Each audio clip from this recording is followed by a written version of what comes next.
Next 9 news में आपका बहुत बहुत स्वागत है। मैं हूं आपके साथ अबरारुल हक रहमानी।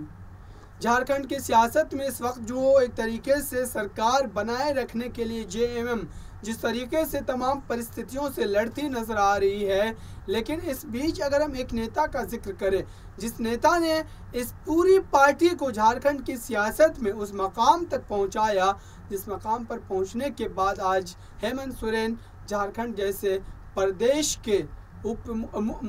मुख्यमंत्री हैं। ऐसे में शिबू सोरेन की अगर उस राजनीतिक यात्रा पर एक नज़र डालें, जिस तरीके से वो एक अलग समाज से आने के बावजूद, पिछड़े समाज से आने के बावजूद, और उस समय देश में जिस तरीके की व्यवस्था थी उस व्यवस्था से ख़ुद को निकाल करके देश के मुख्य धारा से जुड़ने के साथ साथ अपनी पार्टी को विस्तार देना, ये बड़ी चुनौती थी उस समय, और आज भी वही चुनौती हेमंत सोरेन झेलते नजर आ रहे हैं। शिबू सोरेन के बारे में कहा जाता है कि आदिवासियों के लिए वो एक महान नेता माने जाते हैं और उनके हक के लिए लगातार वो लड़ाई लड़ते भी नजर आए। झारखंड की अगर बात की जाए तो कोई भी आदिवासी दलित समाज के लोग जो हैं वो शिबू सोरेन को अपने एक महान नेता के तौर पर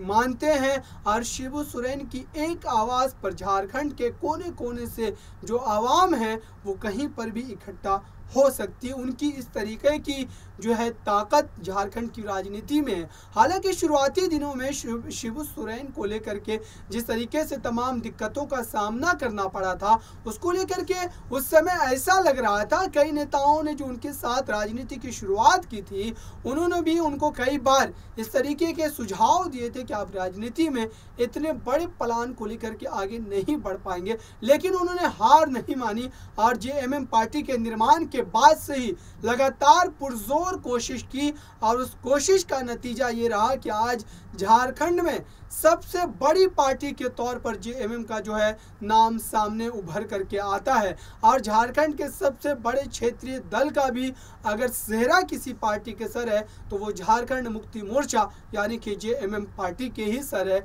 भले ही अभी फिलहाल की जो वर्तमान स्थिति है जेएमएम पार्टी के लिए वो काफ़ी अच्छी नहीं है, क्योंकि कई नेताओं और ख़ास करके हेमंत सोरेन के सीएम कुर्सी को लेकर के जो एक तरीके से संकट का समय है वो आ गया है, और सीएम हेमंत सोरेन की कुर्सी बनी रहेगी या फिर उनको कुर्सी से इस्तीफा देना पड़ेगा, उसको लेकर के राज्यपाल किसी भी वक्त फैसला सुना सकते हैं। और यही बात अब जेएमएम के लिए बड़ा खतरा जो है वो साबित हो रही है। देखते हैं कि शिबू सोरेन अपने राजनीतिक सूझबूझ का इस्तेमाल करके इस मामले से कैसे निपटते नजर आते हैं। फिलहाल इस खास रिपोर्ट में इतना ही। देखते रहिए ताज़ा तरीन खबरों के लिए नेक्स्ट 9 न्यूज़ को। धन्यवाद।